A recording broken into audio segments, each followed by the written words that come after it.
Jaron Lanier is considered one of the fathers of virtual reality and a veteran of Silicon Valley. And he says social media and its algorithms are harming your health.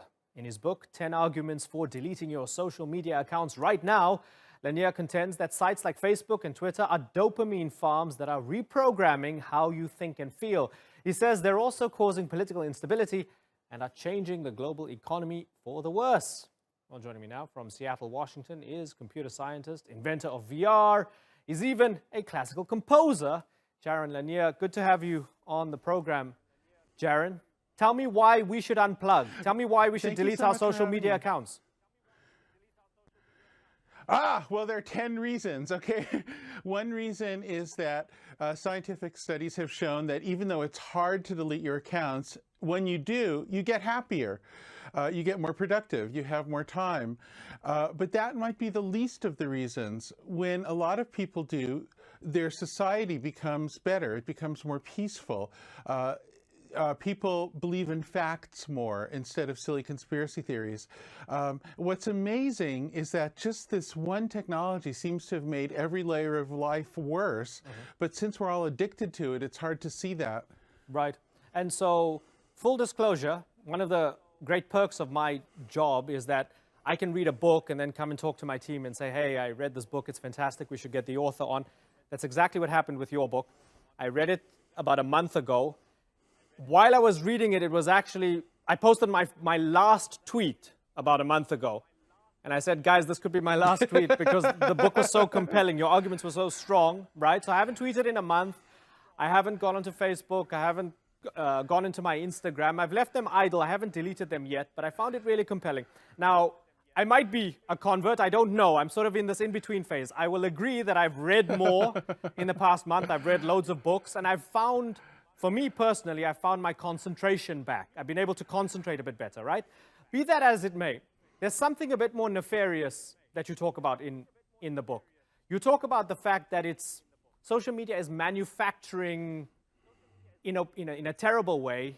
It's making us behave differently, and it's designing bad behavior or unnatural behavior. Now, help me understand that and explain that properly. Sure. Well, in the business models for companies like Facebook and Twitter, but also I have to say for Google, the only product that they make money from essentially is the ability to persuade and change the behaviors of their users. So you're not the customer of these things. The customer is the advertiser off to the side, and the advertiser believes that they're able to gain some kind of modification in what you do, what you think, and it's sneaky. You don't understand all that's being done to you. Very strange behavior modification algorithms are being applied, and all this data that's being taken is what feeds those algorithms. Now, the problem with this is that if you have a society where anytime two people do something together, the only way that's financed is because of a third person who wants to manipulate them, you end up with an entire society optimized for manipulation, for sneakiness, for trickiness. And so what you do is you open it up to all kinds of bad actors to come in and create divisions, ruin elections, make politics insane. And I have to say, we've seen so many examples of that it's crazy to deny it anymore. If you ask, how did an organization like ISIS become so powerful so quickly? Well, it's because the social media technology is designed to amplify exactly the worst people. If you ask, why is violence returning to areas that had been gradually becoming more peaceful in rural India and Southeast Asia and parts of Africa? Once again, we see the same phenomenon. Social media arrives and then the violence follows. And there are too many examples to give. I think so the thing is, though, that people are genuinely addicted. The addiction is technically very similar to gambling addiction. Right.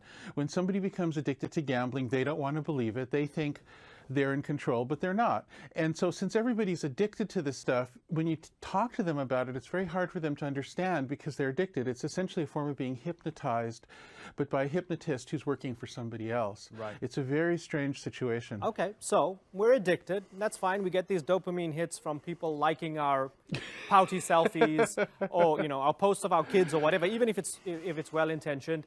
we're addicted to our own echo chamber and people validating our thoughts and all of that.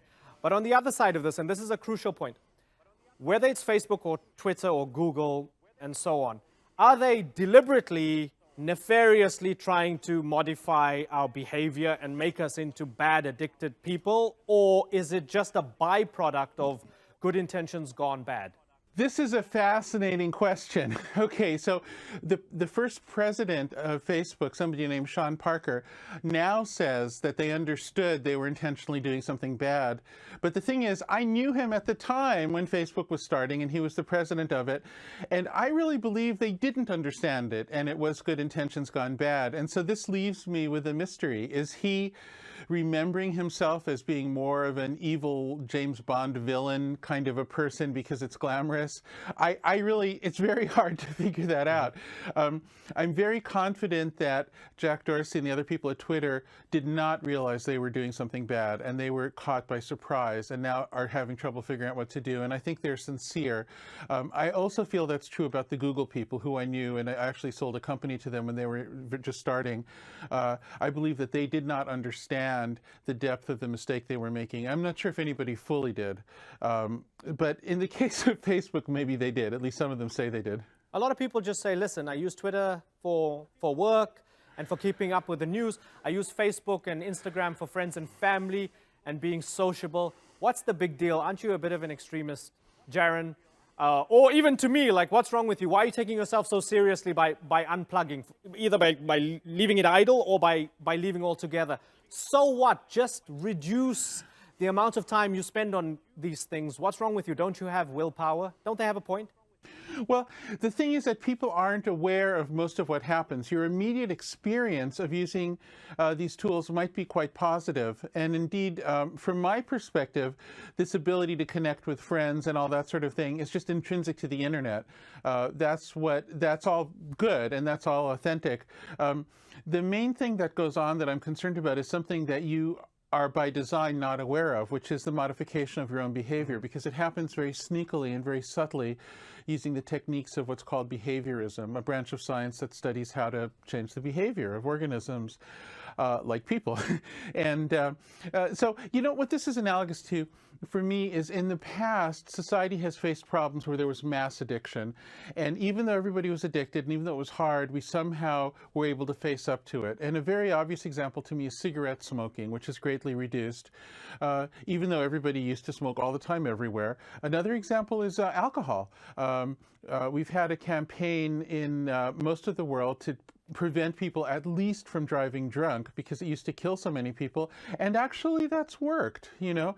That turned out to be intelligent and was accepted. So I think in the same way, when we start to have a wider realization of how troublesome these things are, not only will some people leave, but when those people leave, they'll create the space in the society for conversation. And I'm fully confident that these services will improve eventually, and they'll improve enough that I won't feel you need to delete them anymore.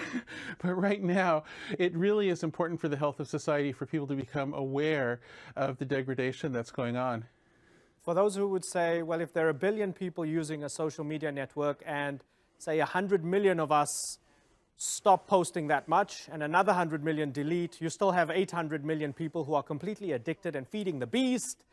And what impact is staying off social media going to actually have? Are they really going to listen in Google and Twitter and Facebook?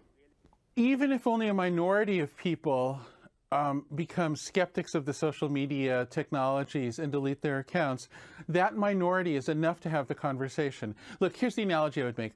If absolutely every single person in a society is a drunk, it's going to be impossible to have a conversation about the problems of alcoholism, right? There needs to be there has to be somebody who's sober in order to even start that conversation. That seems to me to be simple logic. So in this case, there has to be just some subset, some minority of people who are not addicted to these technologies, and then we can have a conversation, and out of that conversation will come better technologies and a more moderate and survivable form of them. So I'm social media teetotal for the moment, or tweet total for the moment. I just made that up. It's a horrible dad joke, and I apologize. But so, would you allow us from the show's Twitter and Facebook account to share this interview?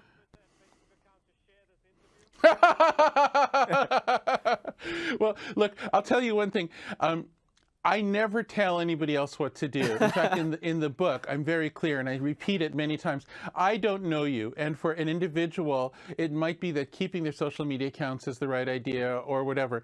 It's not my job to judge individuals, but it is your job to know yourself. It is your job to experience yourself without addiction. It is your job to make judgments. So I have to leave it to you. Okay, we're gonna share the interview.